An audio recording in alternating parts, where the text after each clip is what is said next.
Bueno, quiero empezar la clase de hoy para primero, continuando, hablando de polígonos. El otro día estuvimos hablando de la definición de polígono, cómo podíamos clasificar los polígonos. Se me olvidó comentaros el otro día que una clasificación también muy importante de los polígonos es aquella que distingue entre polígonos que son regulares y polígonos que son irregulares. Hablábamos de cómo nombrábamos los polígonos, cómo clasificamos los polígonos según fueran cóncavos o convexos, y también existe una clasificación fácil entre polígonos regulares e irregulares. Polígonos regulares son aquellos que tienen lados y ángulos iguales, y cuando digo ángulos lo recalco con bastante importancia. Y os voy a poner ahora un ejemplo, ¿vale? Polígonos regulares son aquellos que tienen lados y ángulos iguales. Irregulares, pues son aquellos que no cumplen alguna de las dos condiciones anteriores, no cumplen condiciones anteriores. Y esto de los ángulos es muy importante, ¿no? Yo os voy a poner un ejemplillo, borro, y os pongo un ejemplillo que lo vais a entender pues bastante fácil. Mirad. Un cuadrado. Pues un cuadrado pues es un polígono, que es un cuadrilátero, tiene 4 lados iguales y los 4 ángulos que tiene interiores pues también son iguales, valen 90 grados, son ángulos rectos. Ese polígono, el cuadrado, es un polígono que es regular.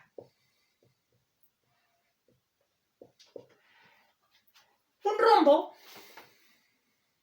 es un polígono que tiene 4 lados iguales, es un cuadrilátero que tiene 4 lados iguales, pero en cambio fijaros que no se considera o no se va a considerar un polígono regular. ¿Por qué? Porque aunque los 4 lados midan lo mismo, fijaros que los ángulos no son iguales. Este ángulo es un ángulo agudo y este ángulo es un ángulo obtuso. O sea, para que un polígono sea considerado regular, tiene que tener los 4 lados y los 4 ángulos iguales, ¿vale? Muy importante. Todo lo que no sea eso es irregular.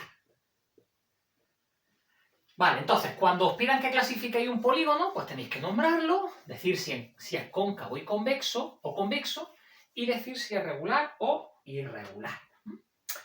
Vale, cosas que quería hablar hoy. Por ejemplo, cosas que aparecen en vuestro libro. Esto aparece en vuestro libro. Por ejemplo, el concepto de eje de simetría de un polígono. Cuando se dice, oye, traza o dibuja los ejes de simetría de un polígono. Los ejes de simetría son rectas que lo dividen en dos partes iguales.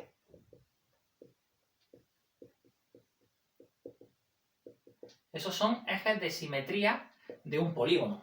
Por ejemplo, imaginaros que yo dibujo un cuadrado y yo me planteo cuáles serían los ejes de simetría de un cuadrado. Vamos a pensar rectas que puedan dividir el cuadrado en dos partes iguales.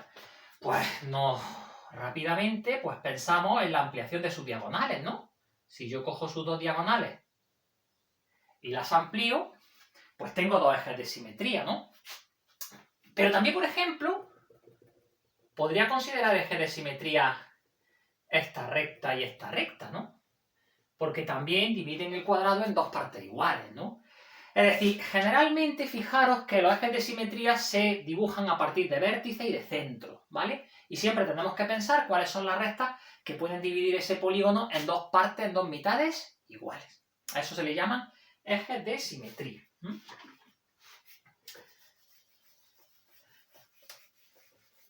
Hay polígonos que no tienen ejes de simetría, es decir, que no puedo dividirlos en dos partes iguales. Yo quería centrarme en comenzar con los polígonos más sencillos con los que podemos trabajar en geometría. Y son obviamente aquellos polígonos que tienen el menor número de lados. Ya os dije el otro día que los polígonos que tienen menor número de lados pues se llaman triángulos. Son aquellos que tienen 3 lados, ¿vale? Un triángulo es un polígono que tiene 3 lados y 3 ángulos, ¿de acuerdo? Cuando vosotros dibujáis un triángulo, pues lo primero que intentamos hacer cuando lo dibujamos es clasificarlo. ¿Cómo podemos clasificar el triángulo?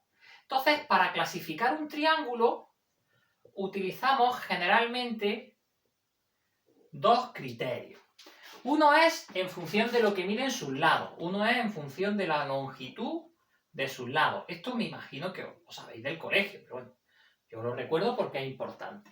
Y el otro criterio se establece en función de la medida de sus ángulos interiores. Vale, entonces, os acordáis perfectamente, esto del colegio yo sé que lo habéis visto. Según lo que midan sus lados, hay tres tipos de triángulos. Sabéis que se llaman triángulos equiláteros, triángulos isósceles y triángulos escalenos. Los triángulos equiláteros son aquellos que tienen equiláteros igual lados iguales. Los tres lados son iguales. Pero fijaros que no dicen nada de ángulos, y lo digo yo también. Un triángulo equilátero tiene tres lados y tres ángulos iguales. En la actividad del otro día que os puse, pues me parece que en alguno de los dibujos que os ponía para que clasificarais alguno de esos polígonos, aparecía un triángulo equilátero. Los triángulos que tienen tres lados y tres ángulos iguales, pues se llaman triángulos equiláteros. ¿Vale? Un triángulo que tenga los tres lados iguales, y estos tres ángulos, repito, también son iguales. Después veremos lo que miden. Isósceles, pues son aquellos que tienen dos lados y dos ángulos iguales. Dos lados y dos ángulos iguales. Imaginaros un triángulo, una cosa así, que tuviera dos lados, que serían estos dos, y dos ángulos, que serían estos dos iguales. Este, pues podríamos nombrarlo con la letra A. Este también sería obviamente la letra A, porque son iguales. Esta sería la letra B. Y estos dos ángulos, pues también son iguales, ¿no?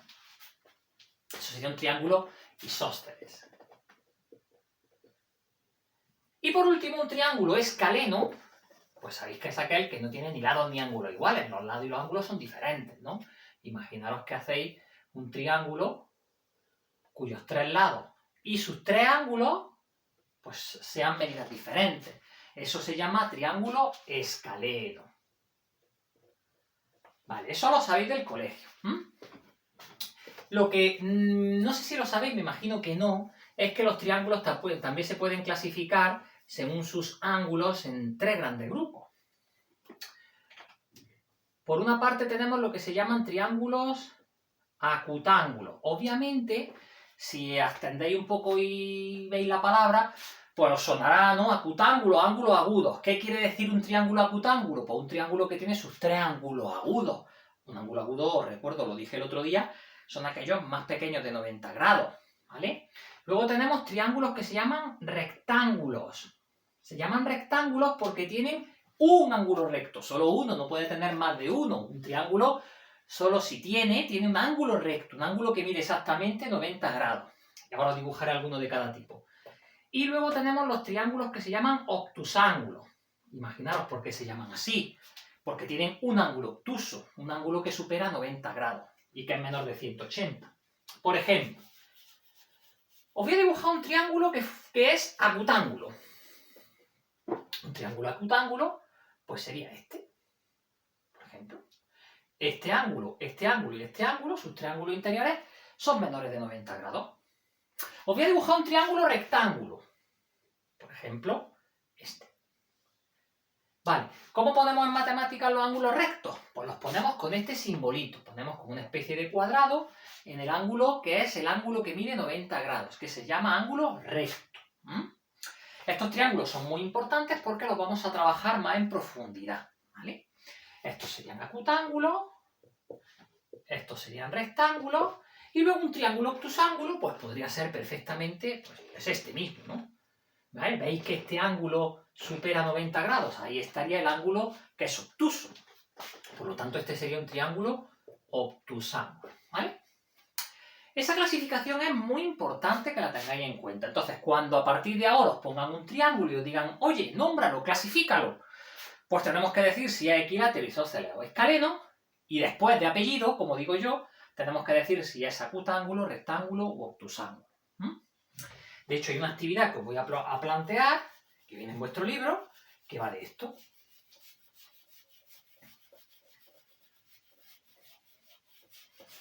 Más cosas. Vamos a seguir hablando de triángulos. Mirad, Cuando hablamos de triángulos, pues hay algunos resultados que son fundamentales que tenéis siempre que tener en cuenta cuando vais a dibujar un triángulo, ¿no?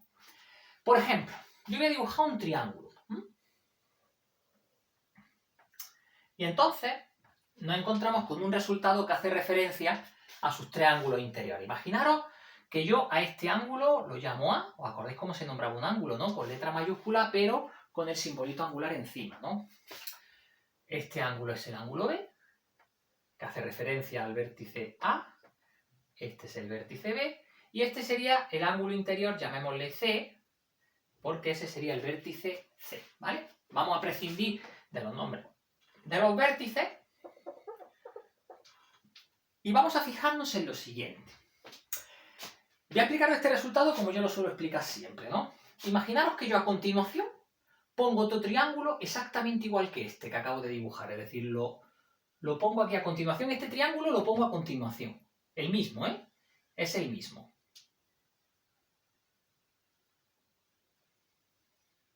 He puesto, digamos, dos triángulos iguales de manera consecutiva, ¿no?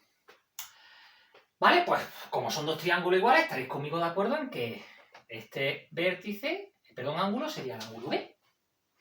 Y estaréis conmigo de acuerdo en que este ángulo, que es este, sería el ángulo A.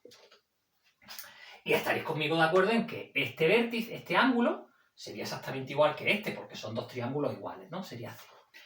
La pregunta que quiero que penséis es, ¿cuánto creéis que mide este ángulo que hay aquí? Que separa esos dos triángulos. ¿Os lo digo? Bueno, pues ese ángulo es exactamente B. ¿Vale? Ese ángulo es exactamente el ángulo B, este de aquí. Es este también. Entonces, fijaros, vamos a fijarnos en esta parte de aquí.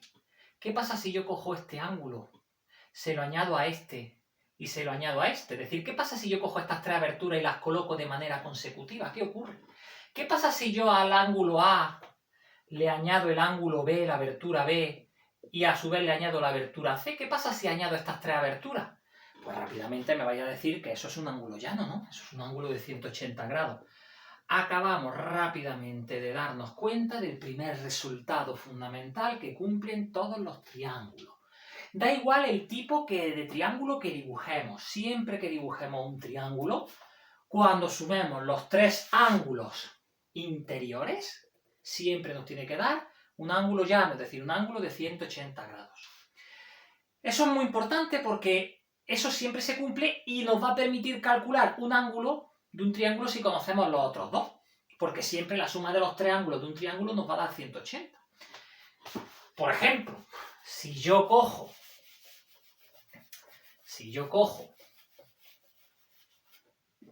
un triángulo, yo me cojo un transportador, mido este ángulo, digo, ese ángulo vale 100 grados, lo he medido con el transportador. Me cojo el transportador de ángulo y mido ese ángulo y digo, este ángulo mide 40. No os tengo que decir lo que mide este porque ya sabéis lo que tiene que medir sin que yo coja un transportador y lo mida. Sabéis perfectamente que la suma de los tres ángulos tiene que dar 180. Por lo tanto, si este mide 100 y este mide 40, este mediría también hasta 180, 100 y 40 son 140, hasta 180 volvería a medir otros 40 grados. Si este en lugar de medir 40 yo os digo que mide 30, pues 100 y 30 son 130, hasta 180 este a la fuerza tendría que medir 50. Es decir, siempre que suméis los tres ángulos de cualquier triángulo, siempre nos tiene que dar un valor de 180 grados. Siempre es así, ¿vale? Y luego otra cosa que quería explicaros, yo siempre lo explico de una manera para que lo entendáis, que es otro resultado fundamental que cumplen los triángulos, que es lo que nosotros en la carrera, cuando yo estudiaba la carrera, lo llamábamos desigualdad isoperimétrica o triangular. Y yo lo había explicado de una manera muy sencilla. Imaginaros que yo vivo aquí, que esta es mi casa, y yo quiero ir a casa de mi amigo Jaime. Jaime vive aquí, ¿vale? Si yo os preguntara cuál es la distancia más corta que podríais hacer para ir desde mi casa a Jaime, ¿qué tendréis que hacer? Pues todos me imagino que estaréis pensando en unir el punto donde vivo yo y el punto donde vive Jaime con un segmento. Ese sería el trayecto más corto que hay desde mi casa hasta la casa de Jaime. Imaginaros que Jaime y yo tenemos un amigo común que se llama Carlos. ¿Vale? Imaginaros que yo quiero coger e ir a casa de Jaime, pero imaginaros que yo quiero antes pasar por la casa de Carlos y recoger a Carlos.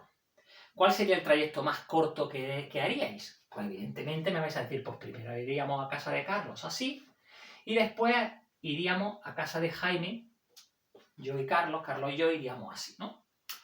Perfecto, muy bien. Pensad, si yo quiero ir a casa de Jaime directamente, ¿qué trayecto es el más corto? Este, ¿no? Si yo voy a casa de Jaime pasando antes por casa de Carlos, haciendo esto y después esto, ¿a que recorro más distancia? Claro que sí, ¿no? Porque esto tiene que ser un trayecto más corto, el segmento que une estos dos puntos es más corto que este segmento más este segmento. Estoy recorriendo más distancia. El trayecto más corto entre dos puntos es el segmento que lo une, ¿no? Bueno, pues lo que me dice simple y sencillamente este resultado es que cuando dibujáis un triángulo, ¿veis el triángulo que he puesto? Cuando dibujáis un triángulo, siempre el lado que queráis, yo lo he simbolizado como el trayecto que hay desde mi casa hasta la de Jaime, ese trayecto es siempre más corto que la unión del trayecto mío a Carlos y de Carlos a Jaime. Es decir, es más corto que la suma de los otros dos lados. En un triángulo cualquiera, un lado siempre es más corto que la suma de los otros dos. Por ejemplo, si de mi casa a Jaime hay 6 kilómetros, ¿vale? Lo que nunca puede ocurrir es que de mi casa a Carlos haya 3 kilómetros y de Carlos a Jaime 2 kilómetros. Eso no puede ocurrir nunca. Porque el trayecto más corto que hay de mi casa a Jaime es este. Y esto tiene que ser más corto que si yo hago esto y esto junto. Este lado tiene que ser siempre más pequeño a la fuerza que sumar estos dos. Y 3 y 2 daría 5 y sería más corto que 6. No puede ocurrir. Espero que lo entendáis. Es decir, el lado de un triángulo siempre es más corto que la suma de los otros dos, porque la definición es obvia. Es que el trayecto más corto entre dos puntos es el segmento que lo une. No puede haber otro trayecto más corto que ese. Entonces, esto no puede ocurrir. Muchas veces me preguntan, profesor, ¿y si esto valiera 4? ¿Puede ocurrir? Tampoco. No puede ser ni igual. Siempre un lado tiene que ser a la fuerza más pequeño que la suma de los otros dos. No puede ser que esto mida 6 y que al sumar los otros dos lados también nos dé 6. Lo que sí puede ocurrir, evidentemente, es que esto valiera, por ejemplo, 5 y eso valiera 2. Ahora sí, ahora ese triángulo sí tendría sentido. Sí sería construible, que se dice. Porque este lado siempre es más pequeño que la suma de los otros dos. Pero no solo vale con el de 6. Es que si yo me cojo este trayecto, el de mi casa a Carlos, ese trayecto tiene que ser siempre más corto que la suma de los otros dos.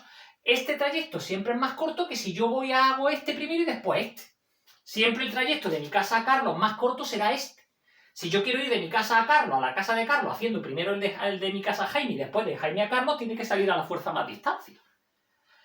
Entonces, esa desigualdad que siempre se cumple dice que cualquier lado es menor que la suma de los otros dos. Fijaros, 6 es más pequeño que 5 más 2. 5 es más pequeño que 6 más 2. Y 2 es más pequeño que 6 más 5. Cuando las tres condiciones se dan, el triángulo es construible, se tiene que construir. ¿Vale? En el momento en el que alguna de estas desigualdades no se cumple, ese triángulo no existe, no se puede calcular, no se puede construir. Es un triángulo que no existe en la realidad. Digo esto porque a veces en algunos ejercicios, en algunos libros de texto intentan engañar y os ponen triángulos que no existen. Entonces, por favor, cuando os pongan un triángulo con las medidas de los tres lados, comprobad que efectivamente ese triángulo cumple esta desigualdad que se llama desigualdad triangular. El nombre es obvio. Y dice que en cualquier triángulo la medida de un lado siempre es más pequeña que la suma de los otros dos lados. Bueno, pues esto es lo que yo quería explicaros hoy. Para la semana que viene os pondré tareas relacionadas con esta explicación de hoy. ¿Vale? Pues nada, espero que os haya gustado la explicación y seguimos la semana que viene. Venga, muchas gracias.